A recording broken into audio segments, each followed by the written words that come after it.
Hello everyone, welcome to the commerce achiever platform. इस video के through हम cover करें इनकम टैक्स में चैप्टर कैपिटल गेन और एग्जेम्पशंस कवर करें। We already covered few of the exemptions and now we are switching to the next exemption which is covered under section 54D. So let's see. Compulsory acquisition of land and building. It's deal with section 54D. ठीक है, section 54D के through जो exemption है capital gain का उसको discuss करते हैं। किसको एप्लीकेबल है ये एप्लीकेबल है ऑल एसएससीज को। सारे एसएससीज कवर होते हैं, individual, HUF, firm, AOP, company, everyone. कौन सी एसेट हम ट्रांसफ़र करेंगे तो हमें इस एग्जेम्पशन का बेनिफिट मिलेगा? लैंड एंड बिल्डिंग, कैच है एंड दोनों के लिए बोला गया है, जो कि इंडस्ट्रियल अंडरटेकिंग पर्पस के लिए यूज़ हो रहा हो और कंपलसरी एक्वायर्ड हो चुका हो। ठीक है, और ये जो लैंड एंड बिल्डिंग है, ठीक है, ये बिजनेस पर्पस के लिए यूज्ड होना चाहिए एटलीस्ट 2 years, ठीक है, before the date of transfer. At least 2 year before the date of transfer, यानी कि हर एसएससी को इसका बेनिफिट मिल सकता है। एंड सेकंड, कौन सी एसेट उसने ट्रांसफ़र की होनी चाहिए? लैंड एंड बिल्डिंग, जो कि उसने इंडस्ट्रियल पर्पस के लिए ली थी। बिजनेस पर्पस के लिए ये एटलीस्ट 2 साल पहले से यूज़ हो रही हो, यानी आज सपोज करो किसी डेट को यूज़ करना शुरू किया, उसके 2 साल के बाद ही वो उसे ट्रांसफ़र करेगा तो उसे इस एग्जेम्पशन का बेनिफिट मिल सकता है। ठीक है, तो चलिए देखते हैं नेचर ऑफ एसेट क्या है। नेचर ऑफ एसेट क्या होना चाहिए? इस केस में भी लॉन्ग टर्म या शॉर्ट टर्म कोई भी नेचर हो सकता है। ठीक है, और जो अमाउंट मिला उसको किस में इन्वेस्ट करेंगे, क्या चीज़ परचेज करनी होगी? ठीक है, land and building he purchase करनी है। जो न्यू एसेट लेना है आपको, ठीक है, जो न्यू एसेट लेना है वो लैंड एंड बिल्डिंग ही होना चाहिए, जिसका यूज़ इंडस्ट्रियल पर्पस के लिए अलाउड है। ठीक है, और कौन सी अमाउंट इन्वेस्ट होगी, कौन सी अमाउंट, आप कौन सी अमाउंट इन्वेस्ट कर सकते हैं इसमें?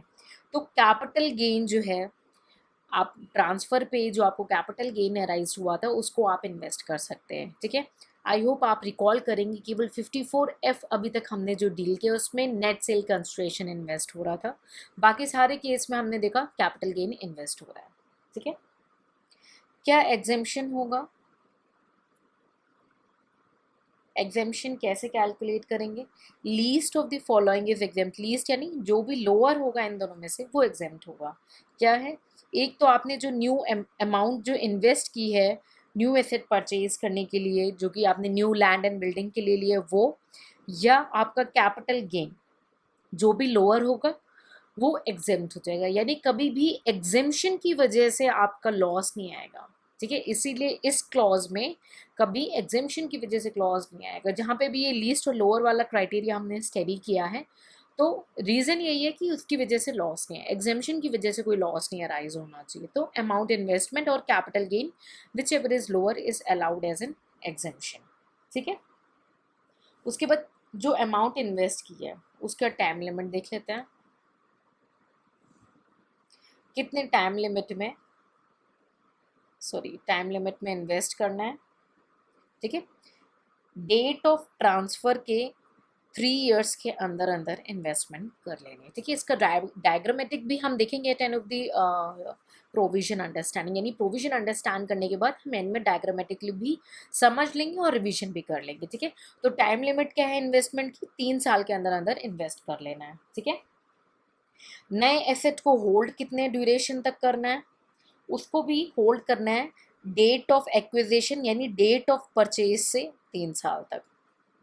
ठीक है, 3 years तक परचेज करना है, होल्ड करके रखना है। अब सपोज करो आपने 3 year से पहले उसे सेल कर लिया, किसी तरीके से ट्रांसफ़र कर लिया। ठीक है, तो क्या होगा अगर आपने सेल कर दिया बिफोर ड्यू ड्यूरेशन? ठीक है, 3 साल से पहले ही आपने सेल कर दिया तो क्या होगा? शॉर्ट टर्म कैपिटल गेन हो जाएगा। ठीक है, और कैसे कंप्यूट करेंगे? सेल कंसिडरेशन, जो भी आपने नई एसेट को सेल किया और उससे जो भी कुछ भी आपको सेल कंसिडरेशन यानी उसको सेल करने की वजह से जो कंसिडरेशन मिला, जो अमाउंट मिला या जो भी चीज़ मिली, एसेट मिला, कुछ भी मिला, उसका नेट सेल कंसिडरेशन, उसमें से लेस कर देंगे कॉस्ट ऑफ एक्विजिशन। और इसमें से जो ऑलरेडी एग्जेम्पशन था अंडर सेक्शन 54D, वो एक तरीके से डिसअलाउड हो जाता है, इसलिए वो यहाँ पे रिड्यूस हो जाएगा, ठीक है, और बैलेंस आपका कैपिटल गेन टैक्सेबल हो जाएगा। तो आई होप आपको ये प्रोविजंस क्लियर हो गया हो। तो एक बार हम इसको डायग्रामेटिक समझ भी लेते हैं और एक क्विक रिवीजन भी कर लेंगे। सबसे पहले सेक्शन 54D है, ऑल एसएससीज के लिए एप्लीकेबल है, ठीक है। हमारी लैंड या बिल्डिंग, ठीक है, लैंड या बिल्डिंग होनी चाहिए जो कि बिजनेस के लिए यूज़ हो रही है कम से कम 2 साल तक, ठीक है, 2 साल तक वो बिजनेस के लिए यूज़ हो रही है। अब हमने विचार किया कि हमें इसे ट्रांसफ़र करना है, ठीक है। तो ये जो 2 साल है ये डेट ऑफ ट्रांसफ़र से काउंट होंगे, उससे पहले 2 साल ये यूज़ होनी चाहिए। ये एसेट जो है हमारी लॉन्ग टर्म भी हो सकती है, शॉर्ट टर्म भी हो सकती है, ठीक है। अब ये जो ट्रांसफ़र किया हमने, तो हमने जब ट्रांसफ़र किया तो हमें रिटर्न में क्या मिला होगा? कुछ अमाउंट या कुछ भी रिसीव हुआ होगा हमें रिटर्न में, है ना, रिटर्न मिला होगा। अब इस ये जो रिटर्न मिला मुझे, इसे मैं कहीं इन्वेस्ट कर रहा है। ये जो इन्वेस्ट करना है ये भी सेम प्रोडक्ट में यूज़ होगा, लैंड एंड बिल्डिंग में, ठीक है। जो न्यू है वो भी लैंड एंड बिल्डिंग होना चाहिए, ठीक है। उसके बाद क्या है, इसमें जो इन्वेस्ट किया तो इसको भी कम से कम जो है 3 ईयर्स तक होल्ड करके रखना है, 3 साल तक रोक करके रखना है, ठीक है।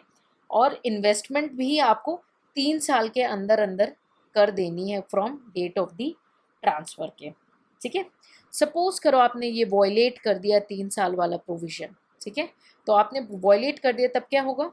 अगर वॉयलेट कर दिया 2 ईयर्स में कर दिया या 1 ईयर में कर दिया, कोई भी चीज़ कर दी, तो आपका हो जाएगा शॉर्ट टर्म कैपिटल गेन, ठीक है।